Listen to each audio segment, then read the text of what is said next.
সাচ্চা বান্দা বানাতে চায়, যে বান্দারে আল্লাহ পাক দেখো না মাসুম বানিয়ে দুনিয়া থেকে বিদায় নেন, তার মরণের কষ্ট দিয়ে আযাব দিয়ে আল্লাহ পবিত্র বানিয়ে নেন। তাহলে এটা আমাদের জন্য লাভের ব্যবসা না লসের ব্যবসা? লাভের ব্যবসা। তো আল্লাহর কাছে আমরা এই দাবি করব। নবী বলছেন সাকারাতুল মাউতে হক, মৃত্যুর কষ্ট মৃত্যুর যন্ত্রণা হলো সত্য। নবীর কোনো কথা মিথ্যা কথা বলে? নবীর কোনো কথা মিথ্যা নয়। এই জন্য আমাদের অবশ্যই মরণের কষ্ট হবে। ঘুমিয়ে পড়ে মরণ হলো, রাস্তাঘাটে অ্যাক্সিডেন্টের পরে সঙ্গে সঙ্গে মরণ হলো, কিংবা আপনজনের সঙ্গে কথাবার্তা বলতে বলতেই হঠাৎ মাথা ঘুরে পড়ে গেছে, দেখলো বান্দারের পাজরের ভিতরে শব্দ নাই। এই সময়ের ভিতরে কষ্ট। পয়গম্বর মুসা নবী তাকেও পর্যন্ত আল্লাহ পাক জালালি কদরের পয়গম্বর, যিনি তুর পাহাড়ের মাথায় যে আল্লাহর সঙ্গে সরাসরি টেলিফোন করে কথা বলতেন, সেই লোকটারও মরণ হয়েছে। কয়েকজন ফেরেশতা কবর খুঁড়ছে, মুসা নবী যে বলছেন আইনা মা ফালতা হাযা ইয়াকি, কি করছো তোমরা? বলছে একজন মানুষ মারা গেছে, তাই আমরা একটু কবর খুঁড়ছি, লাশ দাফন করতে হবে। তাই মুসা নবী বলছেন আমি এক কাজে যাচ্ছিলাম, তো তোমাদের দেখা পেলাম রাস্তার মাঝে তোমরা কবর খুঁড়ছো, একটা মানুষকে দাফন করতে হবে, তো আমি যদি তোমাদের সঙ্গে কাজে লাগি আমার একটু নেবে? ফেরেশতা চারজন বলছেন নাম ইয়া আখি, নেব অবশ্যই, তবে আপনি কেন আমাদের সঙ্গে কাজে লাগবেন? বলে আমি তো একদিন মারা যাব, আমি যদি অপর ব্যক্তির কাজে সাহায্য না করি, আমি মারা গেলে কষি করে দুর্গন্ধ হয়ে পোকা হয়ে যাব, আমার কবর কেউ করবে না। এই জন্য আমি অপরের কাজে সাহায্য করলে আল্লাহ আমার কাজে সাহায্য করিয়ে দাফনের ব্যবস্থা করে দেবে। জোরে বলুন সুবহানাল্লাহ। সবাই বললো নাম ইয়া কি, তাহলে তুমি লেগে যাও। চারজন কবর খুঁড়ছিলাম, তুমি হলে পাঁচজন। আচ্ছা লোক বেশি হলে কাজ তাড়াতাড়ি হবে না দেরি হবে? কেউ মাটি কাটতেছে, ঝুড়ি ভরে দিচ্ছে, কেউ তুলে নিয়ে আবার ডাঙায় ফেলতেছে। লোক যত বেশি হবে কাজ তত তাড়াতাড়ি হবে। কবর খোঁড়া কমপ্লিট হয়ে গেছে। মুসা নবী উপরে দাঁড়িয়ে দাঁড়িয়ে দেখছেন, ওরা বলছে মা তারা ইয়া কি, ও ভাই তুমি কি দেখছো কবরের ভিতরে? আমি দেখছি এত সুন্দর কবর আমার নজরে কোনোদিন খোঁড়া আমি দেখিনি। কবর খুঁড়ছে কারা? কারা? ফেরেশতারা খুঁড়ছে কবর। এই কবর কি খারাপ হবে? কথা বলে এই কবর তো খারাপ হওয়ার কথা না। এত সুন্দর নিট করা দেওয়ালের মতো, আমাদের বাড়ির দেওয়াল নিট করি না, মেজে নিট করি, এই রং নিট করা দেওয়ালের মতো, মেজের মতো একেবারে সুন্দর দর্শনীয় কবর। মুসা নবী বলছেন আমার তো একদিন মরণ হবে, এই রকম কবর যদি আমার নসিবে জোটে, কবে কিয়ামত হবে জানি না, ততদিন এই রকম সুন্দর কবরে কিয়ামত অবধি আমি থাকার সুযোগ পাবো। জোরে বলুন সুবহানাল্লাহ। ওরা চারজন আর এক পাশে দাঁড়িয়ে কথা বলছে, চারজন একে অপরের সঙ্গে ফিসফিস করে কথা বলছে। মুসা নবী বললেন ইয়া কি, ও ভাইরা মাথা খুল, কি আলোচনা করছো তোমরা? আমি তো তোমাদের দলের লোক, পাঁচজন একসঙ্গে মিলে কবর করলাম, আর চারজন তোমরা আলাদা হয়ে কবরের পাশে গেলে, আর আমারে আলাদা এই পাশে রাখলে। কি আলোচনা করছো ফিসফাস করে?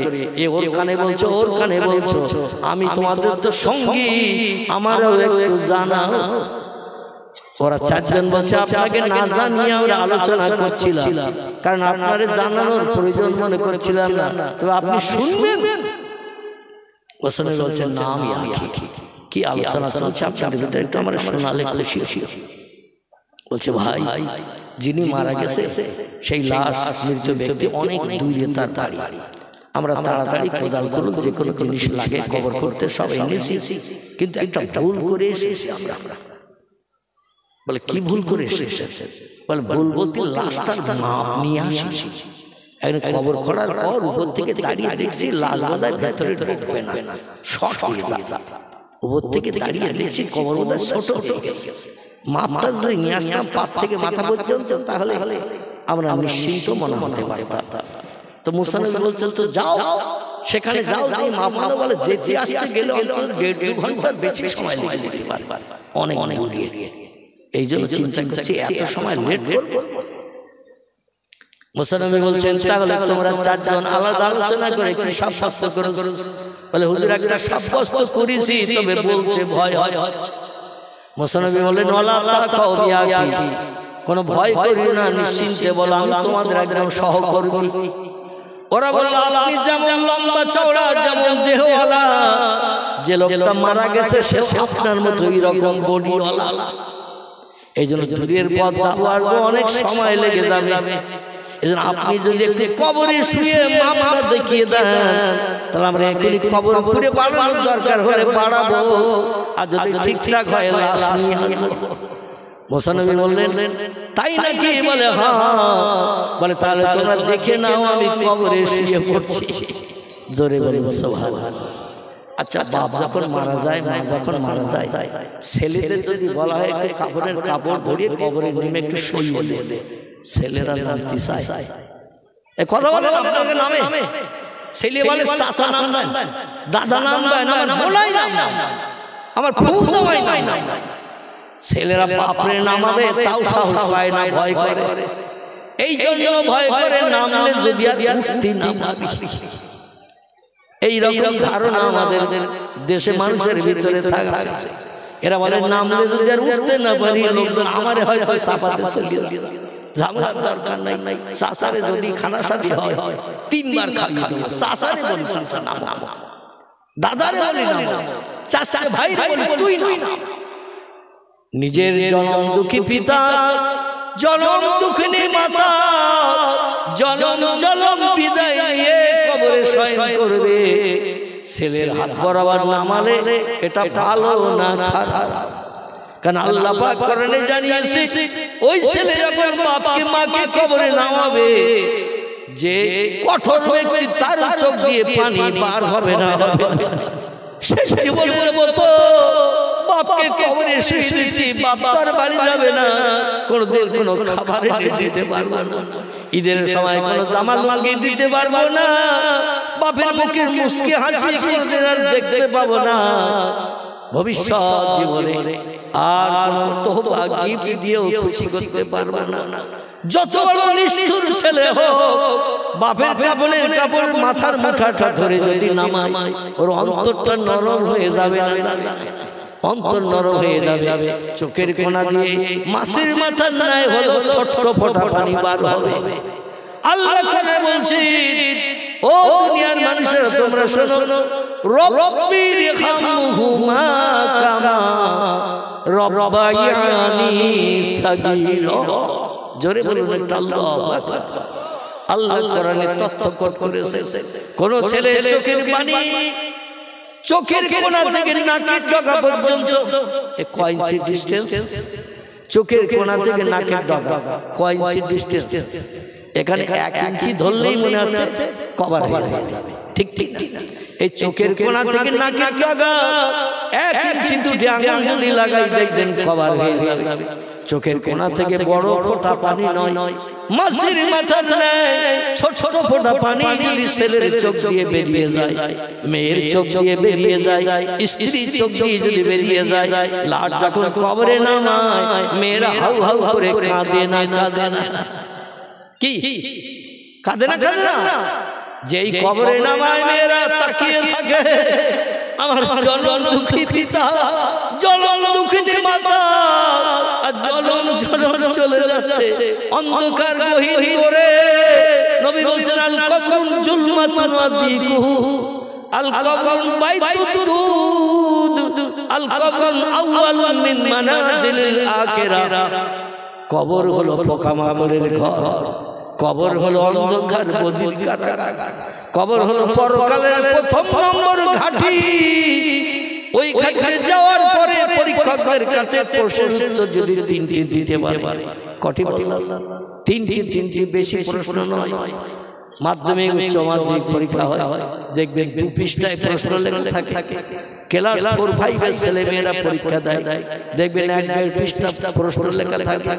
কবরে মাত্র প্রশ্ন হবে 2টি, উম্মতি মুহাম্মাদ যাতে সকলে পাস করতে পারে আর কবর পরীক্ষায় পাস করলে বাকি যত পরীক্ষা আছে হাসরের মাঠ মিজানের পাল্লা থেকে শুরু করে পুলসিরাত থেকে শুরু করে সব পরীক্ষায় সেই খোদার কসম লোকটা পাস করে জান্নাতের দরজায় পৌঁছে যাবে। পরীক্ষা মান রব্বুকা ওমান নবিয়ুকা ওমান দীনুকা। নবী বলছেন উত্তর কি দিতে হবে? স্কুলে পরীক্ষার হলে যখন ছেলেরা পরীক্ষা দিতে যায় কোন প্রশ্ন পড়বে মাস্টাররা কি বলে দেয়? কথা বলে আন্দাজে পড়ে যেতে হয়।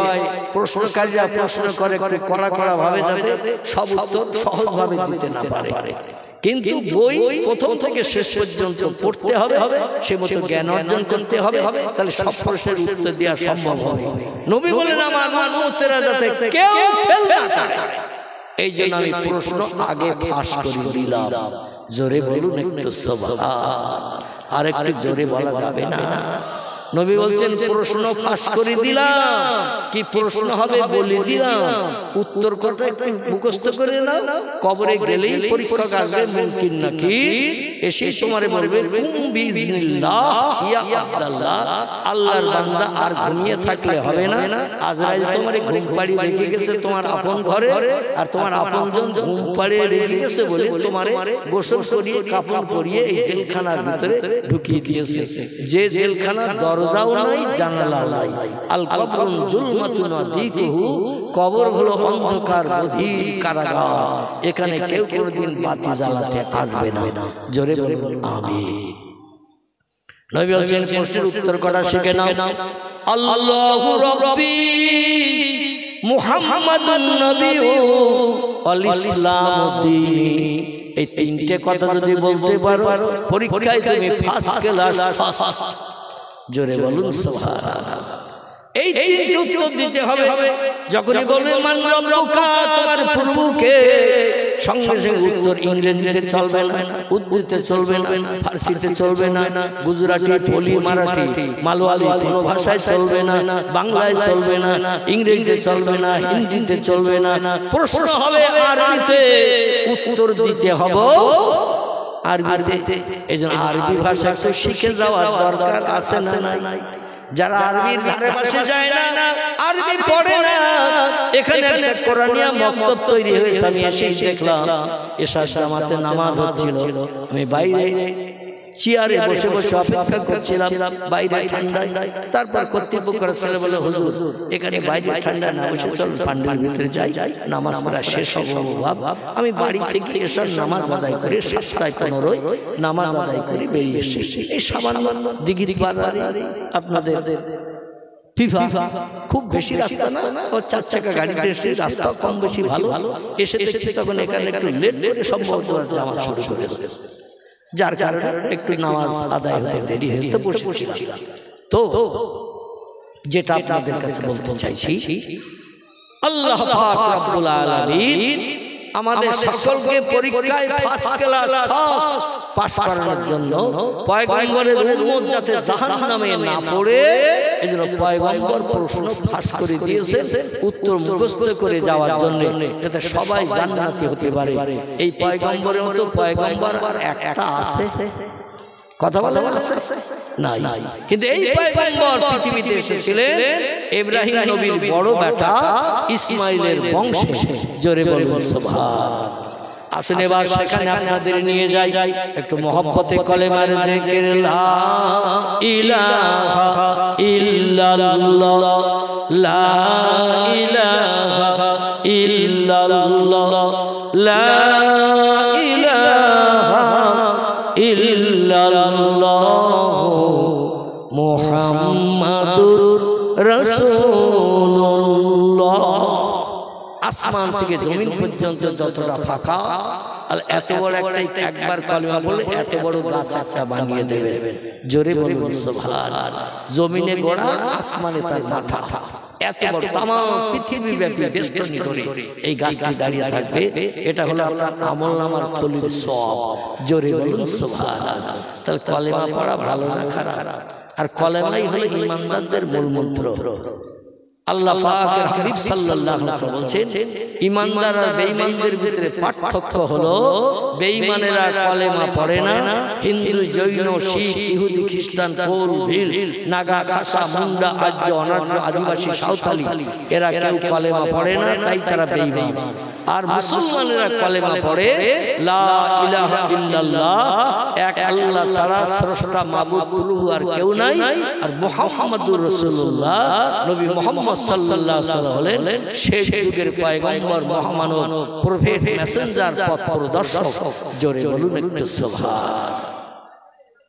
আমার ভাইরা, হযরত সারা স্বামীকে ডেকে বলেন, স্বামী আপনি মনক্ষুণ্ণ হবেন না, মনে দুঃখ মনে চেপে রাখবেন না, আমি আপনার জন্য বিয়ে করার অনুমতি দিলাম।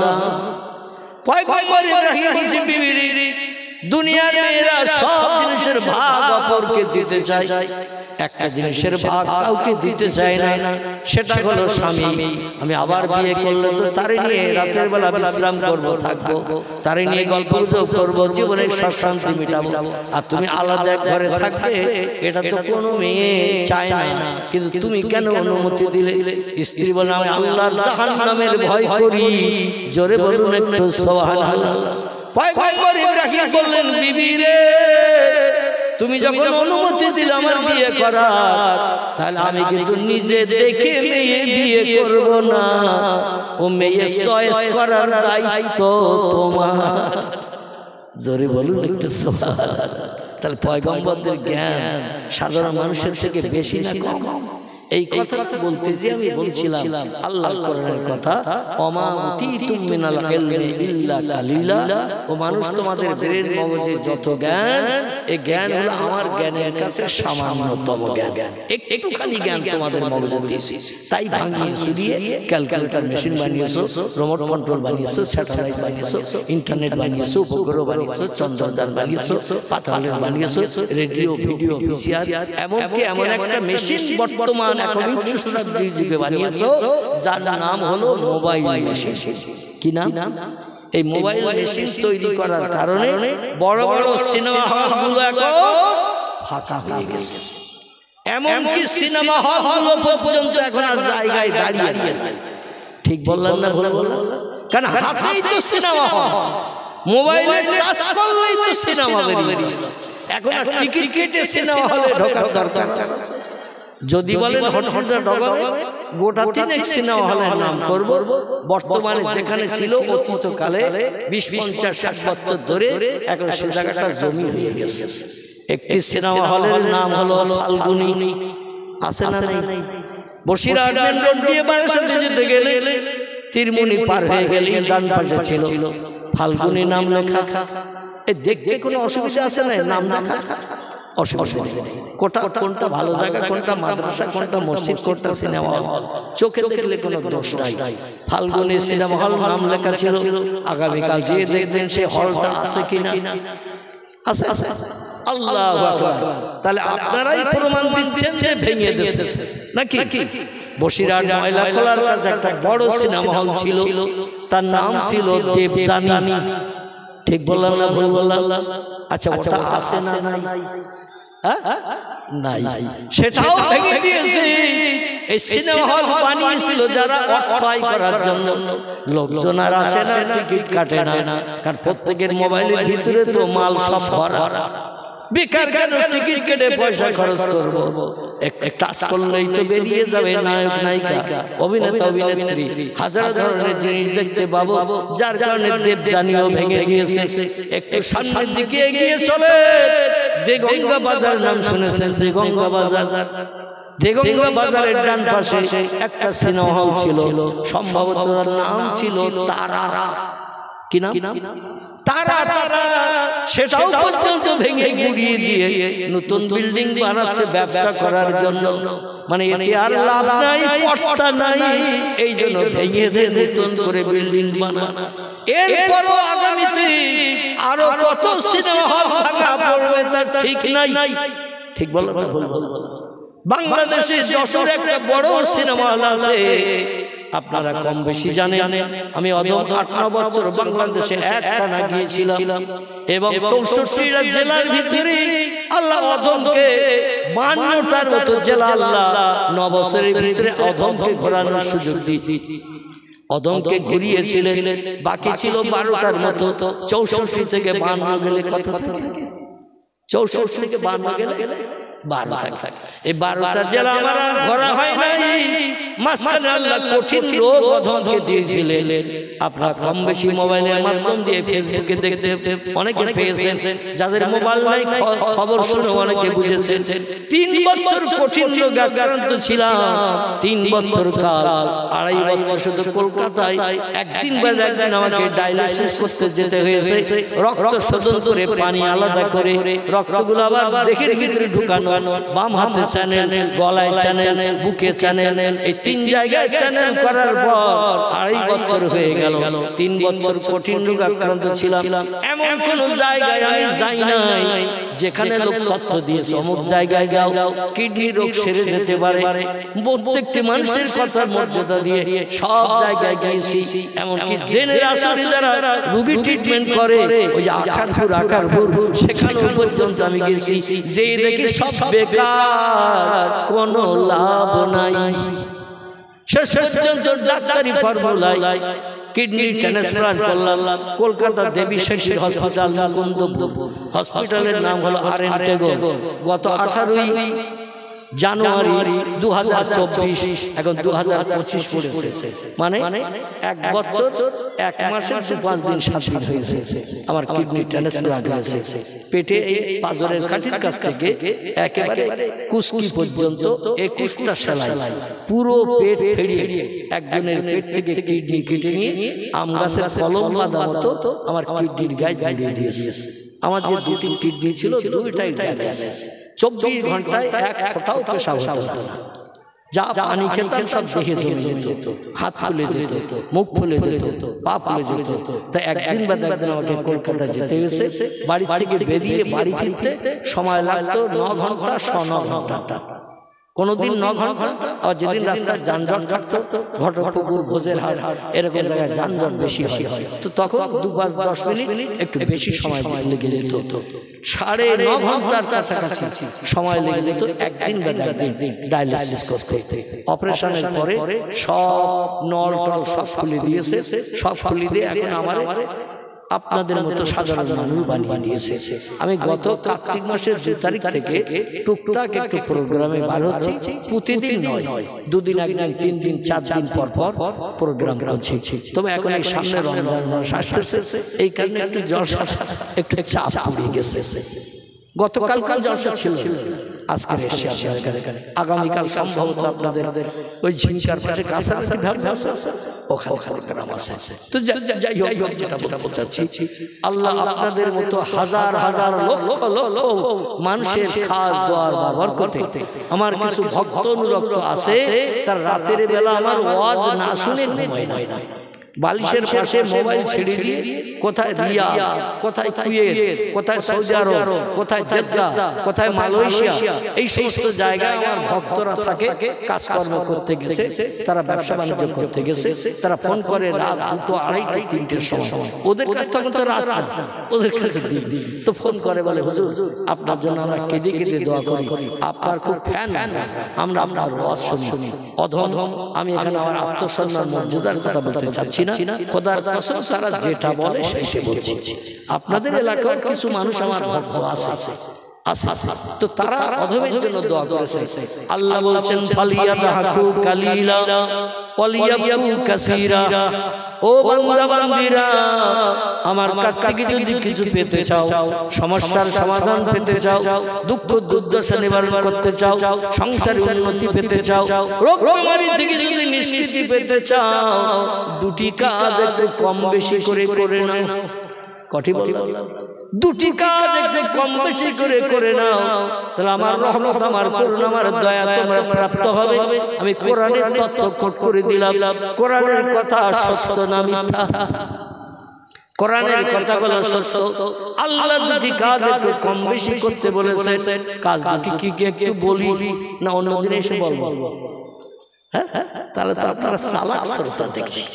বললেন না আরেকদিন আসবেন, সেই দিন বলবেন, তাহলে আরেকবার আসার সুযোগ হতে হবে। কিন্তু আজকে একেবারেই আপনারা কমপ্লিট করে দেবেন। কোরআনের আয়াত যখন পড়েছি তত দুটো দিয়ে দিই। আল্লাহ বলেন ফালিয়া দাহাকু কালিলা, দুনিয়ায় হাসি তামাশা একটু কম কম করে করবে, হাসবে কম, ওয়ালিয়াবকু কাসীরা, আর চোখের পানি একটু বেশি বেশি করে ফেলবে। জোরে বলুন একটু সুবহান। আল্লাহ বলছেন হাসো কম, কাঁদো বেশি। নবী বলছেন দুনিয়া হলো কান্নার জায়গা। তিরমিজি শরীফ হাদিস। নবী বলছেন দুনিয়া হলো কান্নার জায়গা, হাসির জায়গা হলো আল্লাহর জান্নাত। কথাটার ভিতরে কোনো সন্দেহ আছে? জান্নাতে যখন যাবে সেখানে শুধু হাসি আর হাসি, আনন্দ আর আনন্দ, ফুর্তি আর ফুর্তি। সেখানে বিনা বাজার করে, বিনা রান্না করে, শুধু মনে মনে ধারণা করবে। হুর গেলে তোমার সামনে যেটা ধারণা করবে সেটাই পরিবেশন করবে। সেখানে পেশাব হবে না, পায়খানা হবে না, রোগ বেমারি হবে না, কোনো অসুবিধা নাই। আল্লাহর জান্নাতের দামি দামি পোশাক আপনার পরানো হবে। আর একটা পুরুষের সেবা করার জন্য তিরমিজি শরীফের হাদিস, নবী বলছেন 70টা করে 18 বছরের যুবতী মেয়ে এক একটা বেটা ছেলের সেবিকা হবে। কটা কটা বলে? 70টা। 18 বছরের যুবতী মেয়ে এক একটা জান্নাতি পুরুষের সেবিকা হবে। আচ্ছা, দুনিয়ায় কেউ যদি 4টি বিয়ে করে, শরীয়তে বৈধ আছে। ফানকিহু মা তাবা লাকুম মিনান নিসা। বক্তা এসে গেছে? আল্লাহু আকবার। ও এখন আসেনি? আচ্ছা আচ্ছা আচ্ছা, এসে গেলেই সঙ্গে আমার বলে দেবে। আমার ভাইরা, আমি আপনাদের কাছে যেটি তথ্য দিচ্ছিলাম, পৃথিবীতে যদি কেউ 4টি বিয়ে করে, শরীয়তের বিধান আছে 4টি বিয়ে করা। ফানকিহু মা তাবা লাকুম মিনান নিসা মাসনা সুলাসা ওয়া রুবা ফাইন খিফতুম আল্লাহ তা'দিলু ফাওয়াহিদাতান আল আখির। জোরে বলুন একটু আল্লাহু আকবার। আল্লাহ বলেন ফানকিহু, তোমরা নিকাহ করো, বিবাহ করো, মা তাবা লাকুম মিনান নিসা। খুব ভালো করে শুনেন, আল্লাহ বলেন মা তাবা লাকুম মিনান নিসা, যে মেয়েটা তোমার নজরে সয়েজ হবে, যে মেয়েটা তোমার নজরে ভালো লাগবে, তাকে তুমি বিয়ে করে জীবন সঙ্গিনী বানাও। বাপ থেকে এসেছে, চাচা থেকে এসেছে, পাড়ার মোড়ল থেকে এসেছে, ওই দেখায় কিন্তু যদি ছেলের পছন্দ না হয়, সারা জীবন তার সংসারে অশান্তি চলবে। এজন্য কোরআন তত্ত্ব দিয়েছে, যে মেয়েটা বিয়ে করবে, ও ছেলেটা যাকে বিয়ে করবে, ছেলেটাকে কম বেশি অন্তত একটা বার দেখাও। কারণ বিয়ে তো চাচা করবে না, বিয়ে তো দাদা করবে না, বিয়ে তো বাপ করবে না, ওদের নজরে পছন্দ। কিন্তু বিয়ে করবে যে, তার নজরে যদি পছন্দ না হয়, ও সংসার চলবে ভালো? কথা বলে আল্লাহু আকবার। একটু কথা বলবেন তো, সংসার চলবে ভালো? কারণ স্ত্রীর সঙ্গে খুটখাট অশান্তি সবসময় বিধে থাকবে। ও চিন্তা করবে কবে এর পার করবো, আবার আমার মনের মানুষ যার সঙ্গে কথা সেটেল আছে তার ঘরে নাউজুবিল্লাহ মিন যালিক। এসে গেছে আলহামদুলিল্লাহ, টপ করে এসেছে। তো আল্লাহ বলেন মাসনা, একটা স্ত্রী যদি তোমার জীবন যৌবনে ক্ষুধা নিবৃত্তি করতে না পারে, মাসনা তুমি দুটো বিয়ে করতে পারো। দুটি স্ত্রী যদি তোমার শান্তি মিটাতে অক্ষম হয়, অসলাসা তুমি 3টি বিয়ে করতে পারো। 3টি স্ত্রী যদি তোমার সব সমস্যার সমাধান করতে না পারে, আর রবা তুমি 4টি বিয়ে একসঙ্গে করে স্ত্রী নিয়ে সংসার যাপন করতে পারো। আমি আল্লাহ উম্মতি মুহাম্মাদের জন্য এটা বৈধ হালাল করে দিলাম। তাহলে আমাদের জন্য আল্লাহ ফ্যাসিলিটি দিয়েছে না? দেয়। আল্লাহ পরে আবার অ্যাকশন করছেন, ও বান্দারা 4টি বিয়ে করার অনুমতি দিয়েছি বলে যেন তোমরা হ্যাট্রিক করো না, বা 4 নম্বরে এমন করে বিয়ে করে বসো না। ফাইন খিফতুম, যদি তোমাদের ভয় হয়, যদি তোমাদের চিন্তা হয়, আল্লাহ তা'দিলু, সব স্ত্রীর সঙ্গে ব্যবহার সমান করতে পারবে না। কাউরে কাছে টানবে, কাউরে দূরে ঠেলে রেখে দেবে। কারো বাড়ি আসবে পচা চিংড়ি, কারো বাড়ি আসবে বাংলাদেশের পর্দার ইলিশ। কাউকে দেবে বিধবা শাড়ি সাদা খোল লাল পাড়, কাউকে দেবে বেনারসি সাউথ ইন্ডিয়ান স্বর্ণ কাতা। এই রকম 2 নম্বরে যদি করো, কবরে আসলেই তোমার গাপ কোটা করা হবে। কি কোটা? গাপ কোটা করা হবে। দুনিয়ায় যে কদিন আসো সুখ শান্তি করো, কবরে আসলে গম পেশাই করে আটা বানানো হবে। আমার কোরআনের নির্দেশ পরিপূর্ণ মানতে হবে। যদি তোমাদের ভয় হয়, যদি তোমাদের চিন্তা হয়, আল্লাহ তাআলা 4টি বিয়ে করলে সব স্ত্রীর সঙ্গে ব্যবহার সমান করতে পারবে। আমাদের দেশে দেখবেন একটা থেকে 2টি স্ত্রী কারো বাড়ি থাকলে পুরোটারে পুরনো ঘরে রেখে দেয়, নতুনটারে রাস্তা ধারে নতুন বাড়ি করে রেখে দেয়। এ ঠিক বললাম? নতুন স্ত্রীর বাড়ি বড় বড় ট্যাংরা মাছ আসে, পূর্ণ স্ত্রীর বাড়ি চুনো মাছও যায় না। নতুন স্ত্রীর বাড়ি বাংলাদেশের পর্দা প্রসারী ইলিশ আসে, পূর্ণ স্ত্রীর বাড়িতে পচা চিংড়িও পর্যন্ত যায় না। নতুন স্ত্রী দাবি করেছে আমার বোনের মেয়ের বিয়ে, সেখানে যেতে হবে, 4 দিনের নেমন্তন্ন দিয়েছে। এই পূর্ণ শাড়ি পরে কিন্তু যাওয়া যাবে না, আমাকে দিতে হবে সাউথ ইন্ডিয়ান স্বর্ণ কাতান বেনারসি। স্বামী বললেন যত সুন্দর শাড়ি পরবি তত দেখাবে ভালো। ঠিক আছে, আমি ধার করে যদি দিতে হয় তাও দেব। পূর্ণ স্ত্রী বলল তুমি কি যাবে নাকি? বলে আমার তো এক পাশে রেখে দিয়েছে সেই পাড়ার পূর্ণ ঘরে, মাটির দেওয়াল, পাটকাঠির বেড়া, দরজা। একটাবার খোঁজ খবর নিতে আসে না। নতুন স্ত্রী গা গরম হলে এমবিবিএস ডাক্তার আসে ট্রিটমেন্ট করতে, আর পুরান স্ত্রী টাইফয়েড জ্বরে পড়ে আছে 1.5 মাস, হেতুরে ডাক্তারও খবর পায় না। এরকম হয় না? হয় এখানে হয় হয় হয়।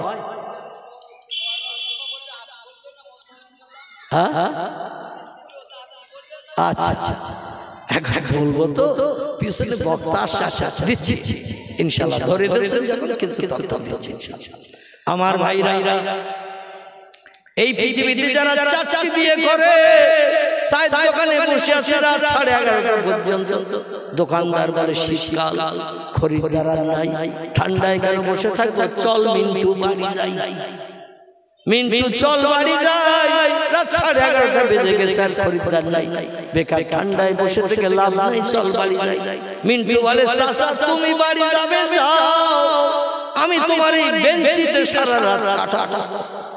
চাচা বলে কি রে, এক বলতে আমাদের একটা বউ, তাই মাঝে মাঝে চিন্তা হয় বউটা কি করছে বাড়িতে, মন আনচান করে। বউটার থেকে আসতে পারলে হতো, কিন্তু খরিদ্দারের ভিড়ে যাওয়া হয় না। আর তোর এক বলতে 4টে বউ, তুই আমার বেঞ্চিতে সারা রাত থাকবি কেন? মৌমাছির মতো মশা তোরে সেকে ধরবে, ঠিক না? এই বেঞ্চিতে শুয়ে থাকলে সারা রাত মশারি নাই, কিচ্ছু নাই, মৌ পোকার মতো মশা তোরে সেকে ধরবে। তো 4টে বউ আর আমাদের একটা, 4টে বউ 4 দিক থেকে যত্ন করবে, সেই যত্ন কি বাড়ি যেয়ে নিবি না? বলে চাচা আসল ব্যাপার তুমি বোঝো না, আমি কেন বাড়ি যাচ্ছি তা তুমি জানো? দোকানদার চাচা বলে বল কি হয়েছে ভিতরের ঘটনা? বলে বাড়ি গেলে এ টানবে হাত ধরে, ও টানবে পা ধরে, ও টানবে মাথার চুল ধরে, আমার ঘরে এসো। শেষ পর্যন্ত একা মানুষ 4টে বউ, কারে খুশি করব, সন্তুষ্ট করব? এই জন্য তখন আমার বাধ্য হয়ে বলতে হয় কাঁঠাল গাছ ফাড়ার মতো যে যা পারিস ফিরিয়ে নে। কাঁঠাল গাছ ফাড়ার মতো যে যা পারিস ফিরিয়ে নে। আমি একা, তোরা 4 জন। আগে যদি জানতাম একটাও বিয়ে করতাম না। জোরে বলুন একটু নাউজুবিল্লাহ। আমার ভাইরা, কবরের ভিতরে লাশ শোয়ানো হবে, আর 2 জন পরীক্ষক এসেই বলবেন কুম বিইজনিল্লাহ।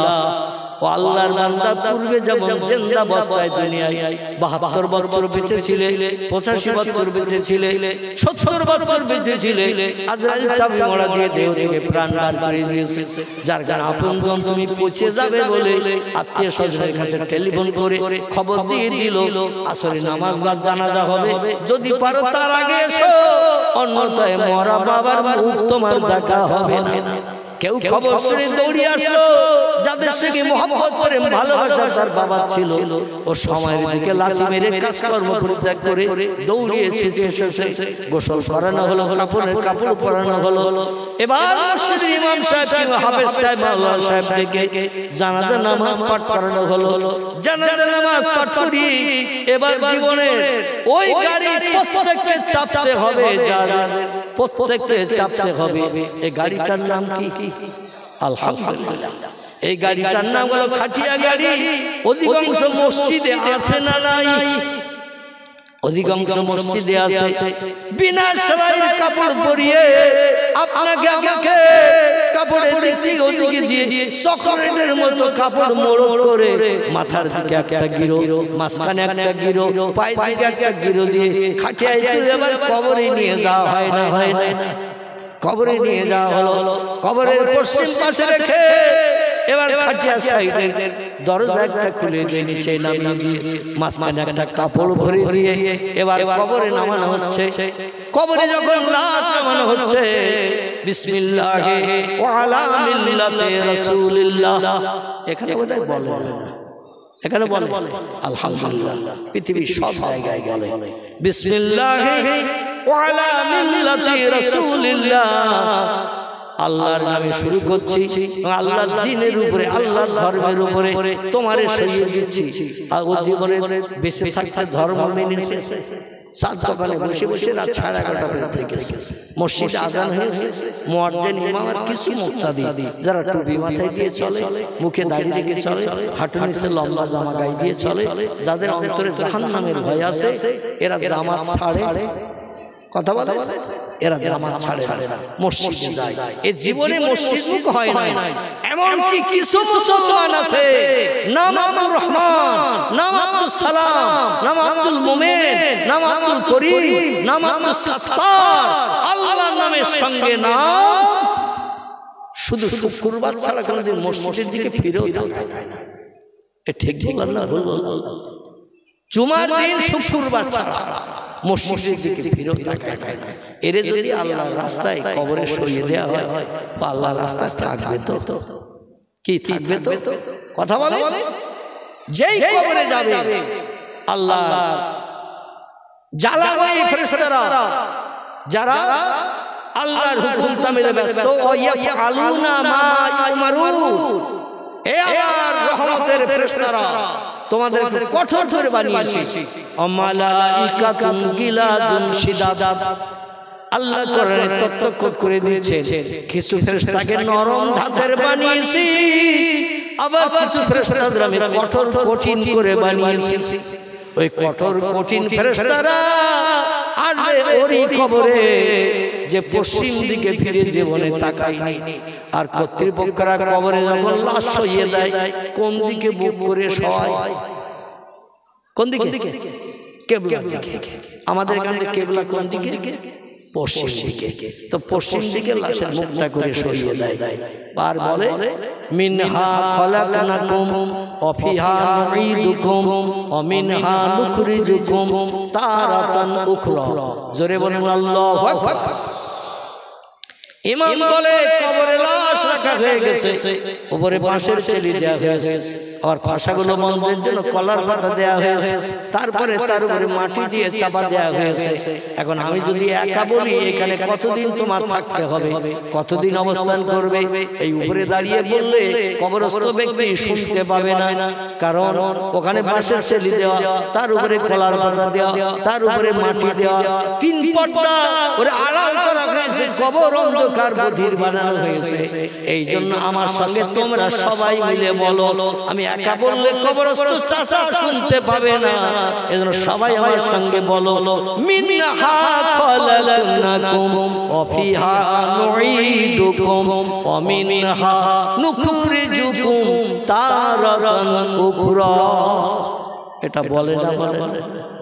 এক মুষ্টি করে মাটি নিয়ে একবার করে দোয়া পড়ে কবরে দেয়, আবার একবার পড়ে অফিহা নুঈদুকুম আর এক মুষ্টি দেয়, শেষ বেলা বলে অমিনহা নুখরিজুকুম তারাতান উখরা বলে কবরে মাটি দিল, তারপর কোদাল দিয়ে আপন টেনে কবরের উপর ভর্তি করে দিল।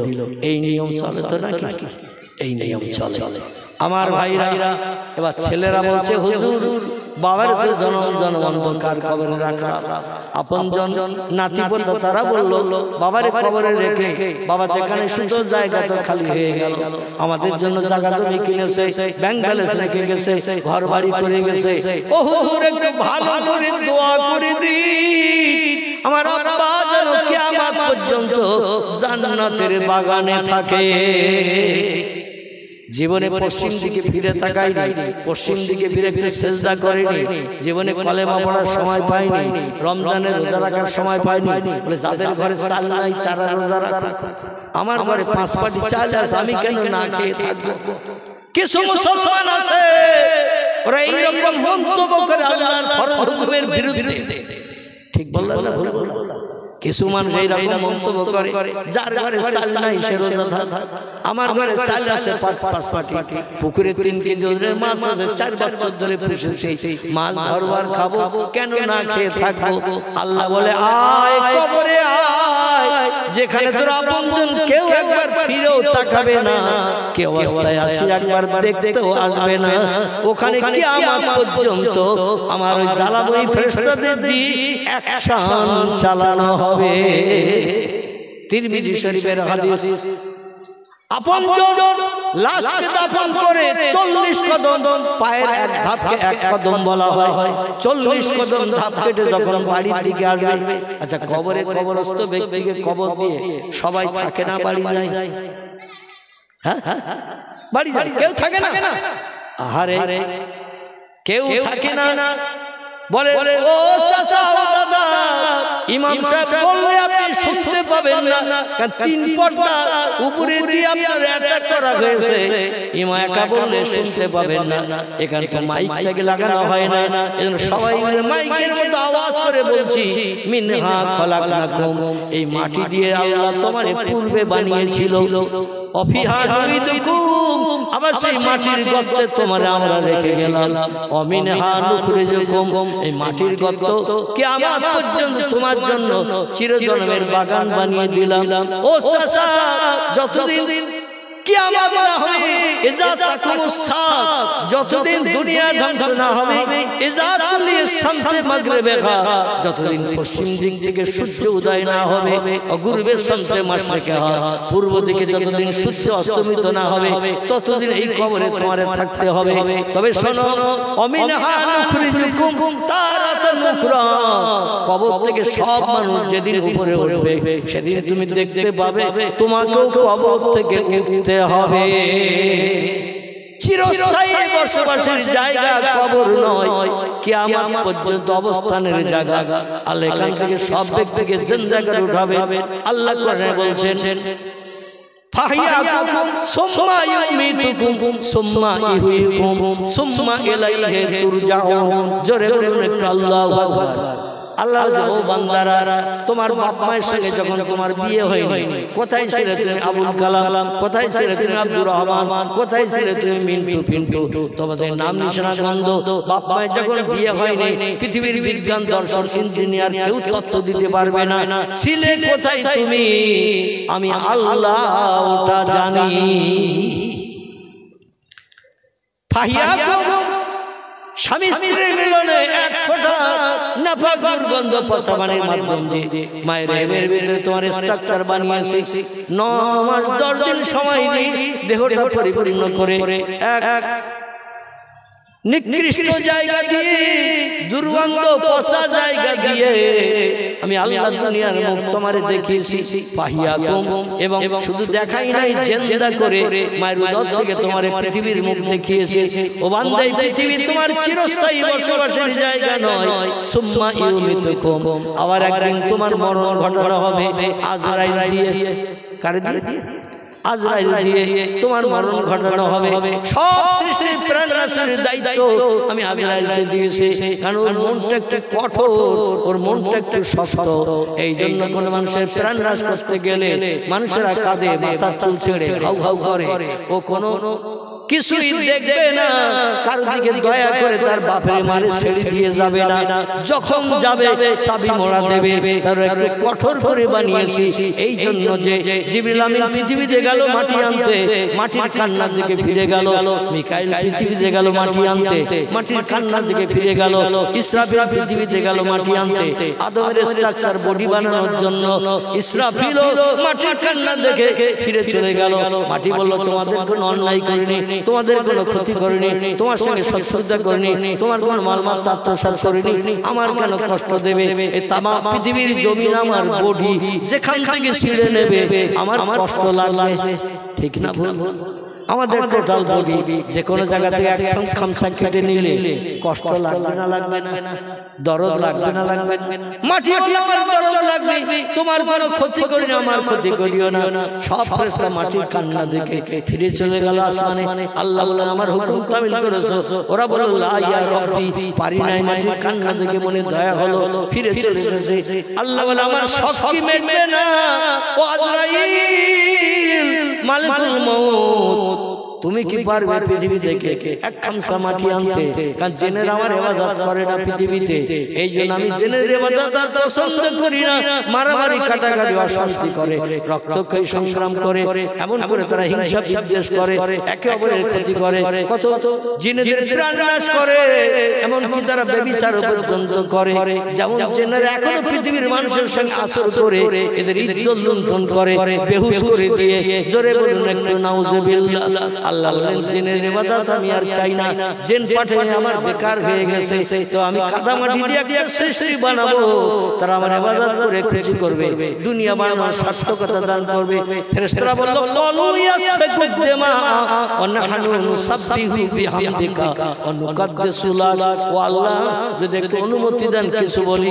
আল্লাহ বলেন নাম ইয়া আইয়ুহাল মালায়েকা, কি বলতে চাও বলো না।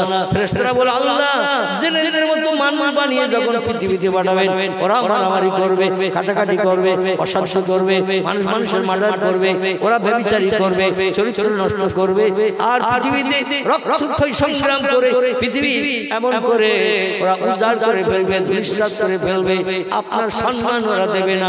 আল্লাহ সেদিন বললেন ফেরেশতারা ক্বালা ইন্নী আ'লামু মা লা তা'লামুন। জোরে বলুন আল্লাহু আকবার। ফেরেশতারা জিনেদের আদর্শ চরিত্র দেখে তোমরা মানুষেরা তাই করবে। তবে শোনো, আমি যা জানি তোমরা তা জানো না। তোমরা বলছো মানুষেরা ইবাদত করবে না, জিনেদের মতো চরিত্র তৈরি করবে, আর আমি তোমাদের চোখে আঙুল দিয়ে দেখিয়ে দেব মানুষ আমার ইবাদত করবে। জোরে বলুন সুবহান। আচ্ছা, রমজান মাসে আমরা যখন রোজা রেখে সন্ধ্যাবেলা ইফতার করি না, সন্ধ্যাবেলা তিরমিজি শরীফের হাদিস নবী বলছেন আল্লাহ ওই সময় ওই যারা বলেছিল মানুষেরা জিনেদের মতো অশান্তি করবে, পৃথিবীতে অশান্তি বাঁধাবে, রক্তক্ষয়ী সংগ্রাম বাঁধাবে, রমজান মাসে মানুষেরা রোজা রেখে সন্ধ্যাবেলা ইফতারের প্লেট নিয়ে যখন বসে, আল্লাহ বলে ইয়া আইয়ুহাল মালায়েকা মা তারা ইলাদ দুনিয়া, পৃথিবীর দিকে একটু ফিরে তাকাও।